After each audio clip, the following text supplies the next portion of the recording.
I'm Ryan with Inglewood Instruments. Today, all right, let's just try that again. I'm Ryan. Here we are with Inglewood Instruments and Eva Cassel. We're going to do a little chatting about her musical career and where she is. And if you haven't seen it so far, there are some wonderful videos of her playing Somebody Else, right? That's your song, Somebody Else, that she did on one of the Inglewood Instruments. Actually, was that exact one? Funky little things we have here. So we're over at Inglewood. Shocker. She actually doesn't live that far away from me, but I'm going to stop talking. So Eva, do you recall how we met? Because I think it's actually a pretty funny little... Yes, we met at a fundraiser house show. Yes. Yeah. Do you remember specifically when we met? I think we were in line for the back. Yes. Yes. This is what I was hoping she would remember, because do you remember why? This was really funny. I feel like we were talking about guitars or gear. So before that, this is what cracks me up, because I started recently making mouth trumpet noises, but I did it completely unintentionally. Oh, and I'll just be standing around like, and she was in front of me. She's in front of me, and she turns around and she's like, "That's a lovely mouth trumpet." And I was like, I didn't know I was doing that out loud. That's hilarious. And that was one of the first times that it happened to me, and it since happens to me about every time I do it. If anyone's around, they're like, "That's a lovely," and I'm like, "What is going on with my brain? Why do I do this now?" That's awesome. I don't know why. So anyway. Oh, I love a mouth trumpet. Yeah, so that was at our buddy Derek's house. Actually, Derek has done a quick demo on one of these as well. So Cool. Yeah, all the community here in Nashville. So strange. Anyway, I'll probably edit half of that out because there was a lot of talking. Adrenaline, nerves, new video. So Eva, yes. Tell me, where are you, or how did you get where you are in your musical life these days? However you want to characterize that. I mean, it's been a journey, as it is for everybody.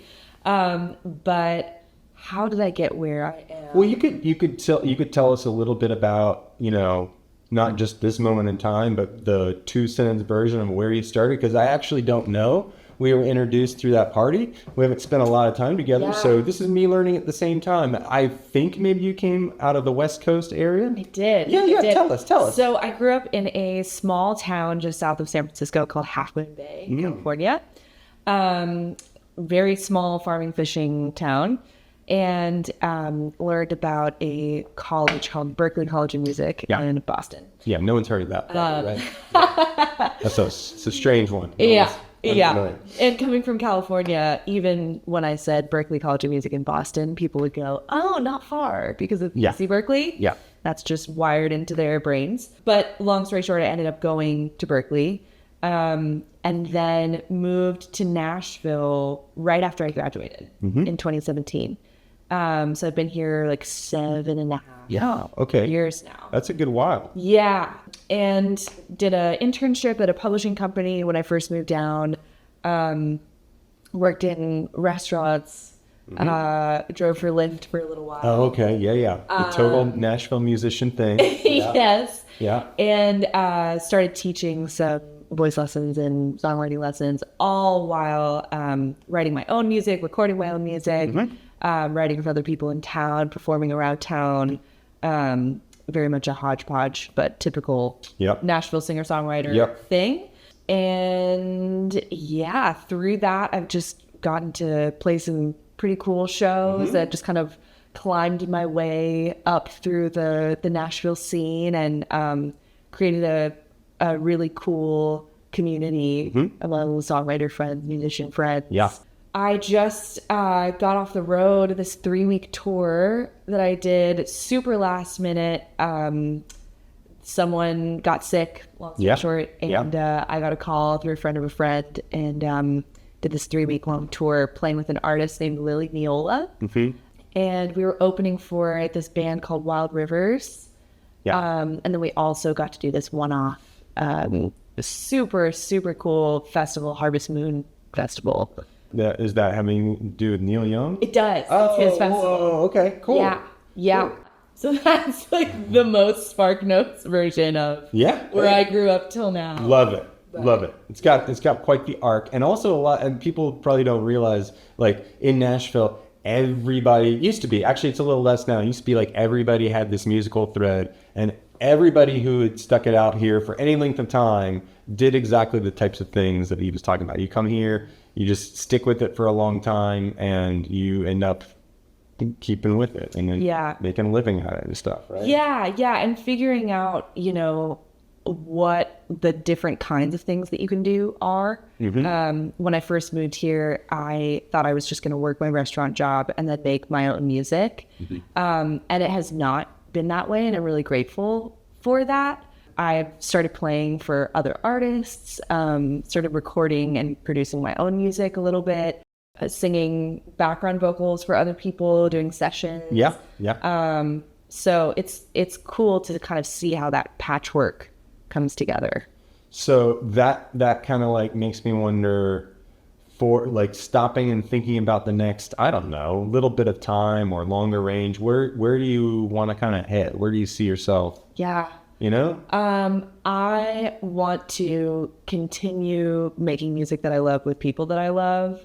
That's like number one. But in terms of like more tangible goals, I really want to do a lot of touring with my own music. Okay.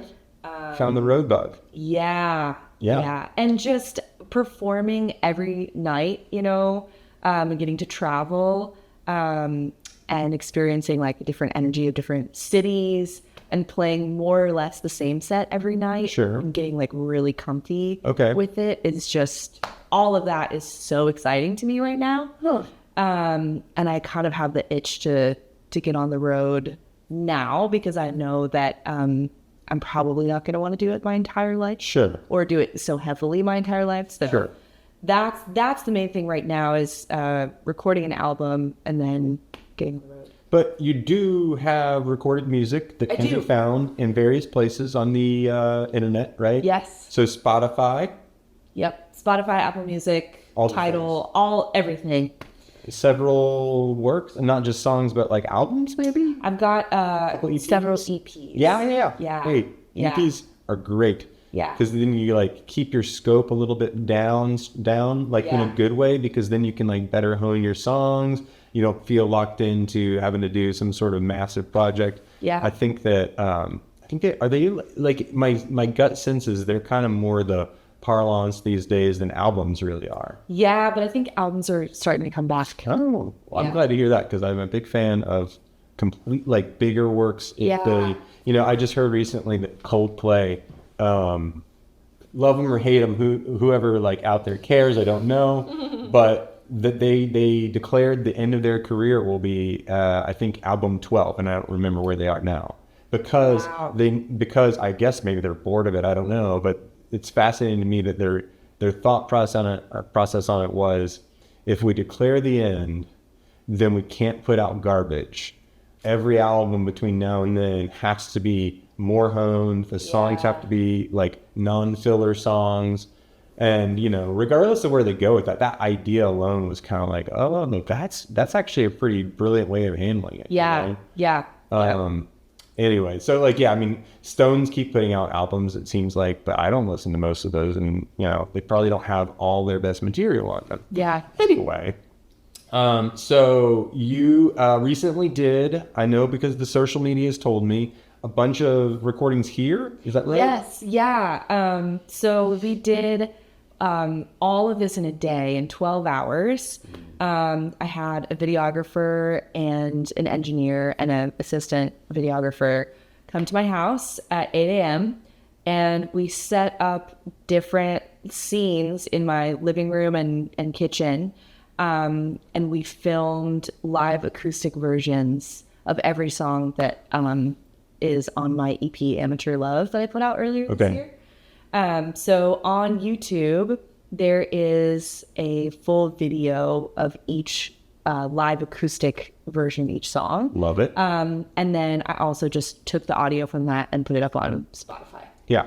So there's the live acoustic version in the living room. I love it. Yeah. That's kind of how I would prefer to do things, I think, at this point. Yeah. Aside from doing a full-on studio record or something, would be just like chillish. Yeah, and I think it's really cool to kind of breathe new and different life into the songs. and have a different version of the songs, because the song doesn't need to be only limited to one record. Yes. I feel, and like the live version at a show is going to be different than the record. Yeah. The live acoustic recorded version is going to be different than the OG record. So it's also just a way to get more out of these songs that I... Sure. Did you find that one of them, here I am almost leaning out of the scene, out of the scene. What? Did you find that any of those songs, how many songs total was it? 5. 5 total songs. Did you find that any of them you now think this version might be more the essence of the song than like whatever your former like full recording version or whatever? Yeah. It was? Yeah? Yeah. Okay. I think, which is, it's funny because the song that I feel that way about was already live acoustic on the original EP. We recorded it. It was basically a glorified voice memo is how we wanted it to be. And I do love that version, but that was on piano. And that was great. But I really, really love the Rubber Bridge version of it. Okay. It's also a difficult song to sing. What's the name of it? It's called Sure. Okay. And I just love the guitar part that I came up with. And I don't think I would have come up with that guitar part if I had written it on the guitar.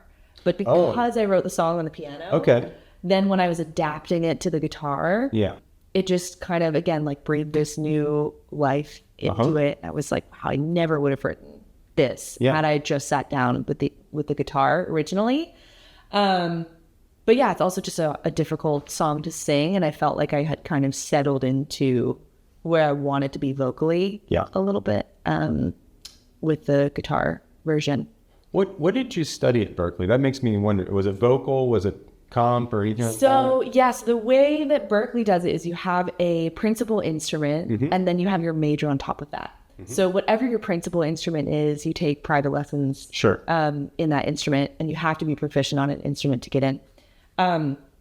So my principal instrument was voice, and my major was songwriting. Ah, okay. Yeah. So the old combo. I went to music school as well. Where'd you go? Belmont. Oh, amazing. I am in marketing now. People don't need to know that. I have an instrument company now. Yeah? Not really. I mean, yeah, really. I guess really. I don't know. That part probably won't stay. Anyway, cat hair. There we go. Keep that in. Yeah, keep the cat hair.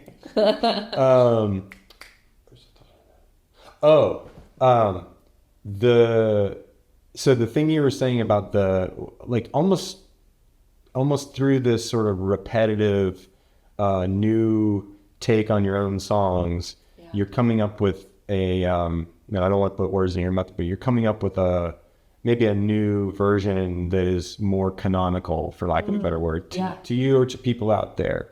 And what that sparked for me was this idea that I think it was Ben Gibbard put out there on a podcast I was listening to.